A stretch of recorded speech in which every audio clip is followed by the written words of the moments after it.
Model बनाने को कहा गया है। जो मॉडल कैसा है, एक बेलन के आकार का है जिसके दोनों सिरों पर क्या जुड़े हुए हैं, शंकु जुड़े हुए हैं। इस मॉडल का व्यास 3 सेंटीमीटर है और इसकी लंबाई कितनी है, 12 सेंटीमीटर है। और जो दो शंकु दे रखे हैं उन दोनों शंकुओं की ऊंचाई कितनी है, 2 सेंटीमीटर। हमें क्या निकालना है, इसके द्वारा बने मॉडल में जो हवा का आयतन होगा वो कितना होगा। ठीक है, यानी हमें कुल मिलाकर क्या करना है कि जो मॉडल बनाया है उस मॉडल का हमें आयतन ज्ञात करना है। तो सबसे पहले हम इसके लिए क्या करेंगे, इसका डायग्राम बना देंगे। तो क्या दिया हुआ है आपको, एक बेलन दिया हुआ है, तो मैंने कुछ इस तरीके से बना दिया। ये क्या हो गया आपका बेलन, और क्या कह रहा है कि इसके दोनों सिरों पर यानी इधर भी और इधर भी क्या जुड़ा हुआ है, एक शंकु जुड़ा हुआ है। देखो एक शंकु ये लगा दिया और एक शंकु ये लगा दिया।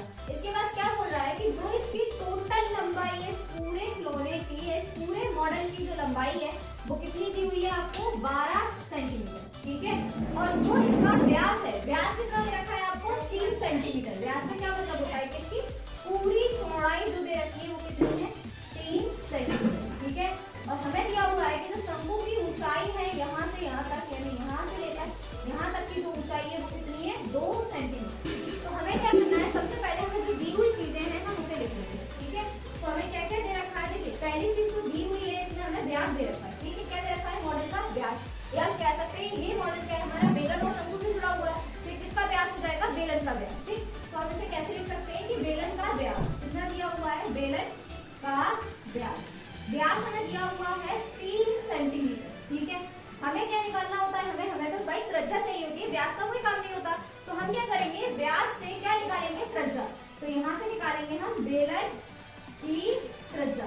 ठीक है, बेलन की त्रिज्या कितनी निकल कर आ जाएगी आपका, 3 में 2 से, जब भी व्यास दिया जाए व्यास में क्या करना होता है, 2 से भाग कराइए, वो क्या निकल कर आ जाएगी आपकी त्रिज्या। तो कितनी आ गई, 1.5 सेंटीमीटर। क्या हो गई है, इस बेलन की त्रिज्या, यानी यहाँ से यहाँ तक की चौड़ाई क्या हो गई इसकी त्रिज्या। ठीक है, इसी प्रकार जो बेलन की त्रिज्या है, क्योंकि फिर से दोनों का आधार एक ही है, तो शंकु की भी त्रिज्या कितनी हो जाएगी, जो बेलन की त्रिज्या है, यानी लिखेंगे शंकु की त्रिज्या। तो शंकु की भी त्रिज्या कितनी हो गई आपकी, यहाँ से 1.5 सेंटीमीटर। ठीक है, उसके बाद क्या चाहिए, हमें तो बेलन का आयतन निकालना है भाई, इसका आयतन निकालना है। ठीक है, एक बेलन का आयतन निकालना है और शंकु का आयतन निकालना है, उनको प्लस कर देंगे तो हमें पूरे मॉडल का मिल जाएगा। तो उसके लिए हमें क्या पता होना चाहिए, बेलन की लंबाई, ठीक है, या ऊंचाई। तो पूरे खिलौने की हमें 12 सेंटीमीटर दे रखी है। ठीक है, उस 12 में से क्या हो रहा है आपका, 2 सेंटीमीटर का इधर एक शंकु जुड़ा हुआ है, 2 सेंटीमीटर का ये शंकु जुड़ा हुआ है।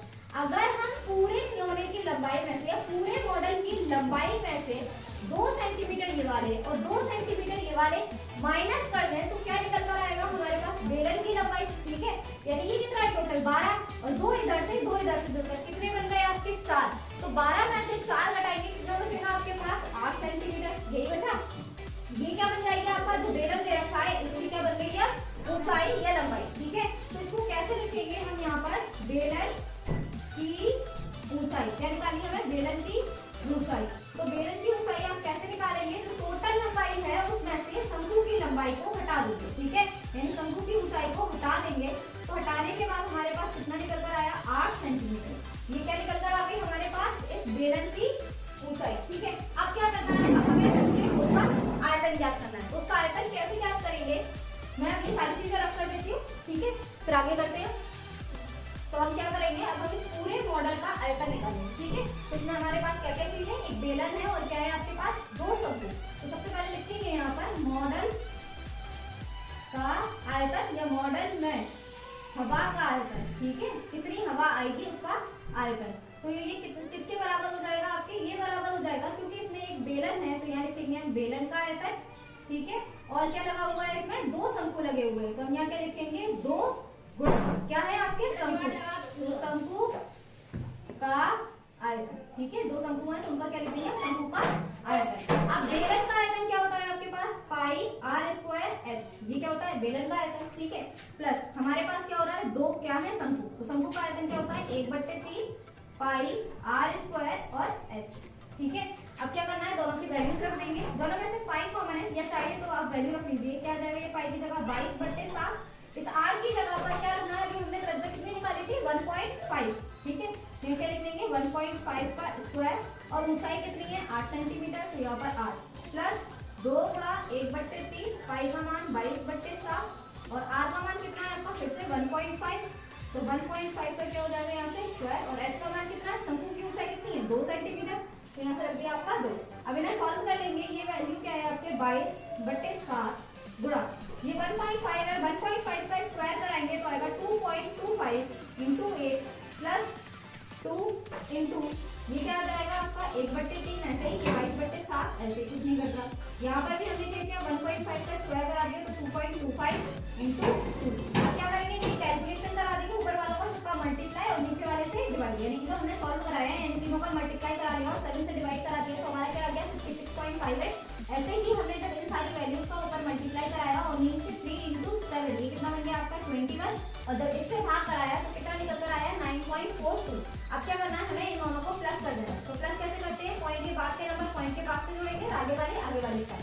तो 8 और 2 एक दूसरे के साथ जुड़ेगा, कितना बन गया 10, एक हाथ से 5 और एक 6 और 4 कितने हो गए 10 की क्या आ जाएगी यहाँ पर 0 और एक कहाँ लगेगा, हाथ से लिख पर लग जाएगा। ठीक है, अब क्या करेंगे हम 6 और एक 7 में हमने 9 जोड़ दिया तो कितना बन गया 66, और एक हाथ से लिख पर लग गया तो क्या हो जाएगा ये 66। ठीक है, और ये क्या निकल कर आ गया, यहाँ पर यूनिट क्या रहेगी इसकी सेंटीमीटर में था, ये क्या हो जाएगा सेंटीमीटर क्यूब, क्या हो गया ये आपका आंसर।